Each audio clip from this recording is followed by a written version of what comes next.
इस कहानी का नाम है लोग क्या कहेंगे। अरे बहू, कितनी बार कहा है सिर पर पल्ला रखा करो। गुस्से में तमतमाते हुए शोभा जी बोली। पीहू सकपकाई हुई सिर पर पल्ला रखते हुए बोलती है, जी मम्मी जी, आगे से ध्यान रखूंगी। शोभा जी का बरेली शहर में एक बहुत बड़ा मकान है।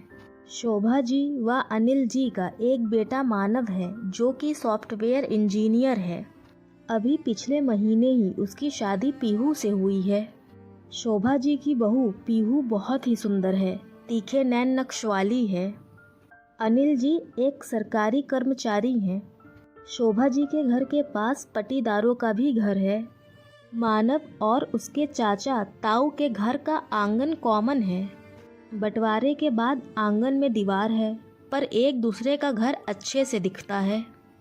यहाँ तक कि सबके किचन की खिड़की भी आंगन में ही खुलती है। मानव की चाची दिन भर आंखें गड़ाए बैठी रहती है। चाची का भी एक बेटा है, पर अभी उसकी शादी नहीं हुई और ताई के बच्चे बाहर रहकर पढ़ रहे हैं। परिवार में ये पहली बहू आई है। शोभा जी के परिवार की परंपरा है कि बहुओं को साड़ी पहनना है और सिर पर पल्लू ढकना है। उनके परिवार की ये सोच भी है कि साड़ी में ही बहुएं अच्छी लगती हैं। शोभा जी को डर रहता है कि बहू की नई नई शादी हुई है। सिर का पल्ला खुलते ही चाची और ताई आसपास व परिवार में बताकर उसके घर की जग हंसाई करा देंगी कि फलाने की बहू ऐसी है, 2 मिनट भी सर पर पल्लू नहीं टिकता है। ससुर जी के सामने मुंह खोले हुए घूमती रहती है उस घर की बहू।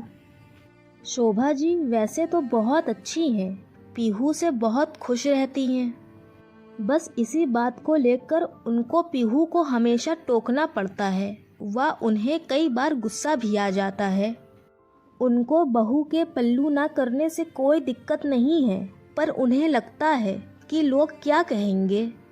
फिर ये भी सोचती हैं कि अभी बच्ची है और धीमे धीमे सब सीख जाएगी। धीरे धीरे अब तो 6 महीने बीत गए। पीहू की आदत पल्ला लेने व साड़ी पहनने की हो गई है।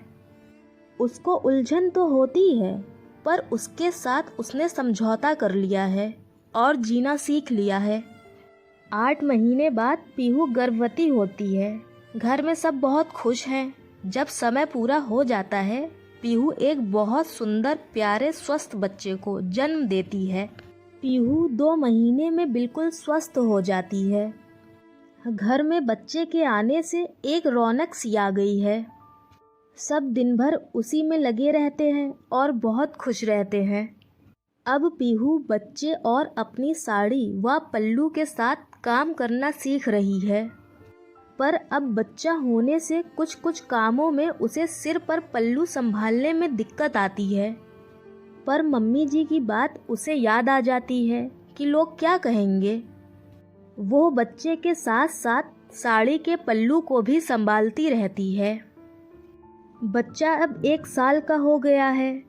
एक दिन बच्चा दूध के लिए बहुत रो रहा था। पीहू तेज कदमों से रसोई में दूध बनाने जाती है।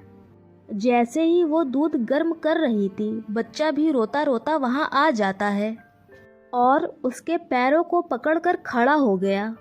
जैसे ही पीहू पीछे मुड़ी, उसका पल्लू गैस पर चला गया और आग पकड़ लेता है। तभी इत्तेफाक से मानव उधर से गुजरता है और उसकी नज़र इस ओर पड़ी। वो हड़बड़ाहट में वहां दौड़कर पहुंचा और आग को बुझाते हुए जोर से चिल्लाया, क्या कर रही हो पीहू? अपना ध्यान रखा करो, आज एक बड़ा हादसा होते होते रह गया। मानव की आवाज़ सुनकर शोभा जी भागते हुए आती हैं। मानव पीहू से कह रहा था, पीहू, आज तो तुम अपने को जला ही लेती। शोभा जी देखती हैं कि पीहू की साड़ी का पल्लू का कोना थोड़ा सा जल गया है। वो भी बहुत घबरा जाती हैं। मानव क्रोध में कहता है, क्यों माँ, आप हमेशा पीहू को पल्लू करने के लिए क्यों बोलती हैं? आप ही देखो, अभी पल्लू की वजह से कितना बड़ा हादसा हो जाता। शोभा जी कहती हैं, अरे पल्लू ना करने से मुझे कोई दिक्कत नहीं है, पर पल्लू नहीं करेगी तो लोग क्या कहेंगे। मानव कहता है, माँ आप लोगों को क्यों देखती हो, आप अपना देखो, लोग तो कुछ ना कुछ हमेशा ही कहते रहेंगे। शोभा जी को मानव की बात सही लगती है और वो लंबी सांस लेते हुए हामी भरती हैं और कहती हैं, पीहू बेटा, आज से तुम पल्लू नहीं करोगी। चाहो तो तुम साड़ी भी ना पहनो, मैं कल ही जाकर तुम्हारे लिए सूट लेकर आती हूँ। अब से तुम सूट पहन कर रहा करो। तो दोस्तों, लोग तो कुछ ना कुछ कहते ही रहेंगे, लोगों का काम है कहना, हमें अपनी ज़िंदगी अपने हिसाब से जीनी चाहिए। तो दोस्तों, ये कहानी यहीं ख़त्म होती है। और अगर आपको ये स्टोरी पसंद आती है तो प्लीज़ मेरे चैनल को लाइक करें, शेयर करें, सब्सक्राइब करें। मैं आपके लिए हर रोज़ नई नई स्टोरियाँ लाती रहूँगी और आपको इंटरटेन करती रहूँगी।